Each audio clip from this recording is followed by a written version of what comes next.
Hola, bienvenidos una vez más al programa institucional de la Cámara de Representantes, Cámara Responde. Este espacio es para todos los ciudadanos que tendrán la oportunidad de interactuar con el representante invitado en estudio, quien responderá todas sus inquietudes. Hoy nos acompaña Telésforo Pedraza Ortega, representante a la Cámara por el Partido Conservador Colombiano por la ciudad de Bogotá. Actualmente pertenece a la Comisión Primera Constitucional Permanente y es abogado de la Universidad Libre, especializado en Derecho Administrativo y Constitucional. Bienvenido, representante, a Cámara Responde. Bueno, muy complacido, Sandra, de estar como siempre en este programa que naturalmente nos pone en contacto directamente con la comunidad, con la sociedad, que esa es parte fundamental para poder acertar en la expedición de las leyes, así como por supuesto en el control político. Claro que sí. Y como es costumbre, antes de comenzar a escuchar las preguntas de los ciudadanos interesados en los temas de su región y en sus proyectos, obviamente, háganos, representantes, si es tan amable, una descripción de cómo ve usted la ciudad de Bogotá en los aspectos generales, para que las personas que aún no conocen nuestra capital se animen a visitarla. Bueno, a los turistas, pues naturalmente decirles que si hay algo que nos caracteriza a los colombianos es nuestra hospitalidad. Yo he tenido la fortuna de vivir muchos años fuera de mi país, he tenido la oportunidad de viajar por muchas partes y si hay algo que nos enaltece a los colombianos en medio de nuestras dificultades es la hospitalidad, la generosidad, la amplitud, la receptividad. Aquí usted no siente ninguna xenofobia a nadie. Aquí llega, por ejemplo, hablo mucho de los diplomáticos. Muchos diplomáticos llegan a Colombia con cierta prevención, pues naturalmente porque los medios de comunicación muchas veces presentan una imagen negativa de nuestro país. Llegan muy prevenidos y particularmente pues las señoras. Bueno, después del primer día que están en Colombia, ya pues no. Ya están felices, ya no se quieren ir. No, pues mire usted, por ejemplo, a la esposa del embajador McKinley. Sí. Y uno la ve aquí recientemente, la semana pasada, antepasada, estaba aquí en Bogotá. Y muchos colegas, inclusive amigos míos que conocí cuando yo era embajador en Holanda, que llegaron acá y al principio venían muy prevenidos. Después quieren que de alguna manera sus gobiernos les prolonguen un añito más. Eso digo para los diplomáticos, pero en general, si usted ve pues aquí los turistas, somos muy amplios, los colombianos no tenemos, digamos, esas barreras que yo he conocido en muchas partes del mundo, en donde para tratar de tener alguna comunicación con miembros de la sociedad, eso tarda mucho tiempo, eso es un proceso que no es fácil. Los colombianos no estamos dependiendo del clima. Los colombianos tenemos siempre la mente, tenemos el corazón abierto, somos muy buenos anfitriones, para llamarlo de alguna manera, de tal manera que es lastimoso, sí, que los turistas y los extranjeros que visitan nuestro país, qué lástima que no pudieran encontrar la ciudad que la inmensa mayoría de los bogotanos hemos querido ver con el pago de nuestros impuestos muy cumplidamente y que lamentablemente cuando los extranjeros vienen y ven pues la ciudad petrificada, digo petrificada porque nos la dejaron como las ruinas que son hoy un monumento pues al turismo en Atenas. Ese es en Atenas, que va uno y ve esa belleza de la Acrópolis, y va uno a Delfos y ve el templo de Delfos, o va uno a Olimpia, etcétera. Aquí no, aquí lo que nos han dejado es una ciudad petrificada, pero por la mala gestión administrativa. Nos da mucha pena realmente con nuestros visitantes, los que vienen a vernos, porque nos gustaría ver la Candelaria bien bonita, facilitada nuevamente pues la carrera séptima, como que era una carrera emblemática y no como nos la volvieron, que con la idea de que volver la séptima una vía peatonal. Entonces ahí sí que nos volvieron pues un desastre, de tal manera que lamentamos mucho que nuestra ciudad realmente no esté a la altura de la responsabilidad que nosotros hemos tenido, la inmensa mayoría de los habitantes, con la ciudad, por este disparatado alcalde que hemos tenido durante estos 3 años. Muy bien, representante. Ahora sí, le vamos a dar paso a los televidentes. Vamos a escuchar qué inquietudes tienen en el día de hoy para usted. Tenemos la primer televidente, lo invito a que la escuchemos. Representante, en los últimos años, ¿qué proyectos ha desarrollado por la ciudad? Bueno, mire, ¿cuál ha sido mi principal preocupación, no de ahora, de muchos años? Ha sido velar siempre por todos los intereses de los bogotanos. ¿En qué sentido?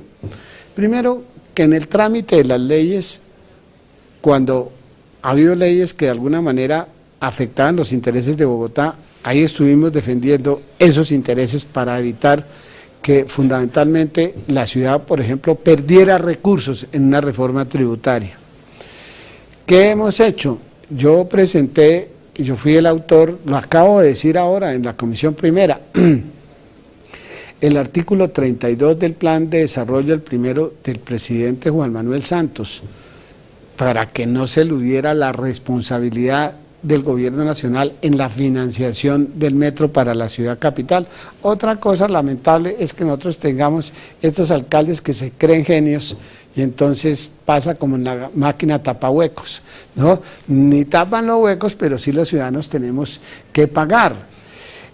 Cuando estuve de primer vicepresidente de la Cámara, entre otras, el doctor Petro me acompañó en ese momento con su firma para que el presidente Álvaro Uribe en el gobierno y en el Plan Nacional de Desarrollo, como condición para que nosotros lo votáramos, era que nos autorizara las vigencias futuras para la construcción del primer tramo de la avenida longitudinal de Occidente entre Chusacá y la calle 13, que llegó el doctor Petro, pues, y entonces la petrificó, ¿ya? Bueno, y así sucesivamente, pues hemos estado siempre preocupados. Mire usted, perdimos 200.000 millones de pesos que eran para la terminación de la troncal de la calle 26 hasta el aeropuerto El Dorado. Se perdieron por cuenta de todas las improvisaciones, de las genialidades que son no más que chambonadas. Hay que ponerles pues el nombre exacto, el calificativo exacto, el adjetivo exacto del doctor Gustavo Petro, porque ha sido lamentable. Yo lo he reiterado y lo reitero a través de este programa. A mí no me distancian de Petro, fue mi compañero por lo demás en la Cámara, su posición política, que inclusive yo lo defendí cuando lo atacaban tanto cuando fue candidato a la alcaldía. Ni tampoco ni su orientación religiosa, ni sexual, ni nada de esas cosas. A mí lo que me separa de Petro, ¿no?, es cómo la sociedad bogotana y la democracia, habiéndole dado tantas oportunidades como a él se las ha dado, y fundamentalmente en una ciudad como Bogotá, después de venir del desastre de la administración de Samuel Moreno, y resulta que le ganó en materia de incompetencia el doctor Petro al doctor Samuel Moreno. Muy bien, representante, vamos a darle espacio a otro televidente que quiere participar. Señor representante, ¿por qué ha sido tan difícil en la última administración el tema de la movilidad? Una de las desgracias, por llamarlo, para no decir que plagas, ¿no?, es que la gran mayoría de los últimos alcaldes que hemos tenido, tal vez excepción de Enrique Peñalosa, son personas alejadas de la administración de Bogotá, que jamás habían conocido absolutamente nada distinto de vivir en Bogotá, pero no conocía su problemática, jamás habían pasado por el consejo, jamás habían estado dirigiendo una dependencia, de tal manera que llegaron a la administración a tratar de hacer lo que en un determinado momento se calificó como el adanismo, ¿sí? Entonces venir aquí a hacer todo, cuando resulta que esta es una ciudad que ha pagado con los impuestos estudios y sobreestudios. Bogotá está sobreestudiada. Yo no sé qué habrán hecho pues tantos de los estudios absolutamente para todo. Y para contarle lo siguiente, Sandra, mire, yo hice parte de la primera junta directiva del metro y debo reconocerle a Hernando Durán Duzán, que en paz descanse, estaba listo ya todos los estudios de todo orden, por dónde iba el trazado, etcétera, el estudio financiero que costaba cerca de 3.600 o 4.000 millones de dólares. Y no se hizo entonces porque el Banco Interamericano, que era pues el organismo que iría a financiar, dijo que en ese momento que el banco no financiaba metros. Por falta de decisión política no se hizo el metro. ¿Qué otra cosa ha pasado? Que los planes y programas, por ejemplo, mire usted, en el tema de la movilidad muy concretamente, el alcalde Gaitán Cortés, también que en paz descanse, dejó todo el plan vial de la ciudad, pero claro, los alcaldes que llegaron después, cada quien quería dejar su impronta y entonces no concluyeron el plan vial. ¿Qué efecto tuvo eso? Eso tuvo el efecto de que muchas veces se tomaran las vías, que se urbanizaran, ¿ya?, y no pudo haber continuidad. Cuando hoy quiere ver usted, por ejemplo, le voy a poner el caso de la calle 53, la calle 53 debía estar directamente conectada a la circunvalar, pero así sucesivamente. Mire usted pues el caso de la autopista, entre comillas, autopista norte. Esa es una vergüenza, una verdadera vergüenza. Porque no puede ser posible que usted vaya en 4 carriles y de pronto entonces resulta que desaparece un carril adelante del centro Panamá. Mire usted las entradas a Bogotá cómo están, pero mire algo todavía más grave, es que ni siquiera para un volumen de tráfico hoy, que le entran a Bogotá más de 100.000 carros todos los días, ¿sí?, y el parque automotor que se incrementa, ni siquiera tiene bermas. Es decir, eso es verdaderamente inexplicable. ¿Por qué? Porque hasta eso se dejó urbanizar. ¿Qué otra cosa ha pasado? Que todos los que vienen, el alcalde Petro primero llegó y dijo que un metro ligero, después dijo, como en el caso de la carrera séptima, que iba a hacer un tranvía, que iba a poner un carromóvil más fácil, en fin. No, mire, esto es, Sandra, como si la ciudad les estuviera debiendo, cuando lo que hay en Bogotá, vuelvo a repetirte, son estudios hechos ya. Y entonces la plata que hemos perdido los bogotanos, vea, le voy a decir otra cosa, causa de esto. Nos cobraron la valorización. Sí, señor. ¿Ya? Todo lo hemos pagado. Además con unos estudios que la gente nunca conoce de fondo, además con algo muy grave. ¿Cómo puede ser que el 35% de lo que estamos pagando por valorización se vaya en gastos administrativos de la valorización? Pero más grave aún, que estando los acuerdos del Consejo de Bogotá aprobados, el alcalde Petro llegó, se cobró la plata de la valorización. ¿Cómo no se hacen las obras? Y después el alcalde decide que ahora nos devuelven la plata y resulta que usted va a cobrar la plata, ¿no? Y eso es como cuando usted paga por adelantado algo, que después le salen con cuentos chinos, como llaman, ¿cierto? Entonces, aquí, ¿cómo puede ser posible que hoy digan que le vamos a devolver la plata? Usted va a pedirle al IDU que le devuelva la plata y resulta, ese es un proceso verdaderamente kafkiano.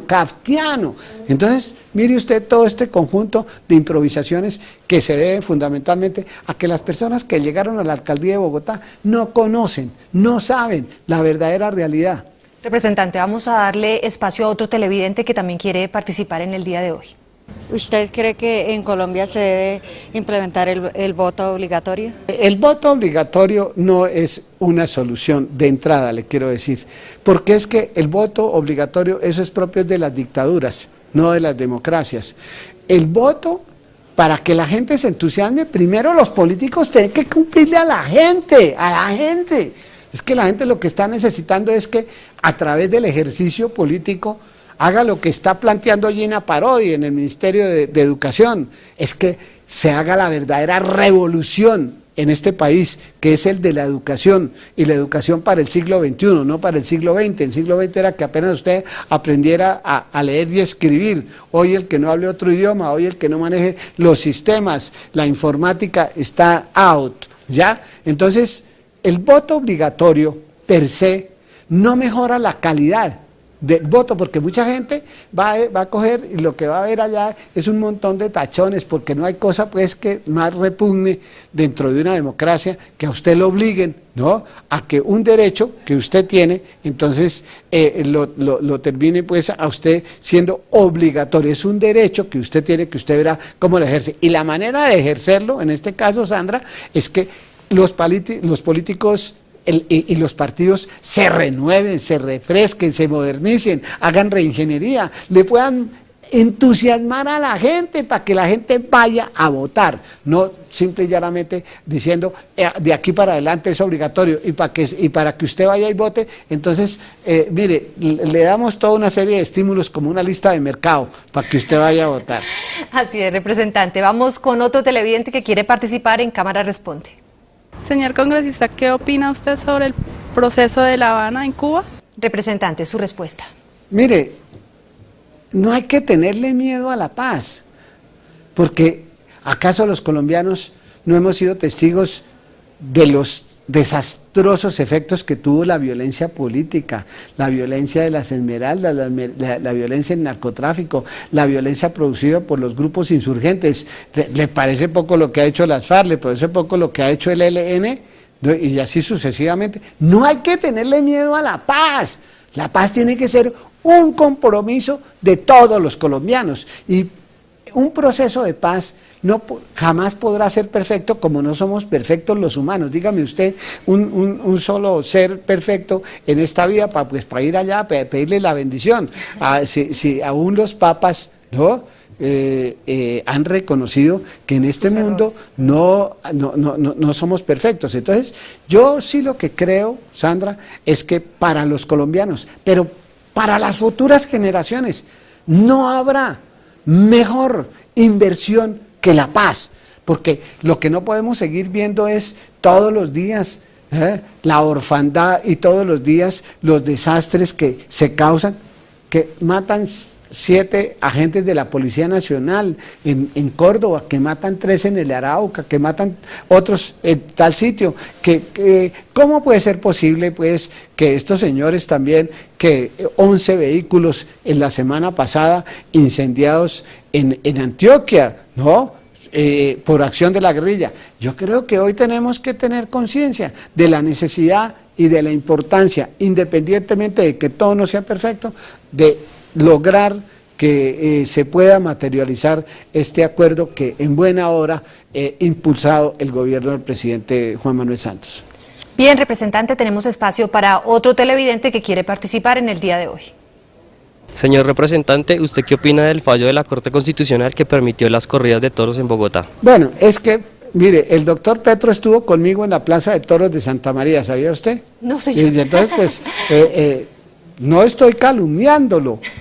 Lo vi al doctor Petro de gorra, como llegó uno a la Plaza de Toros, con su bota alegre y todas estas cosas. El alcalde Petro puede cambiar de opinión, claro, pero uno tiene que ser en esto también respetuoso, independientemente de las manifestaciones, pues, porque consideran que es un maltrato, etcétera. Bueno, es que el doctor Petro no cumple sino lo que a él le interesa.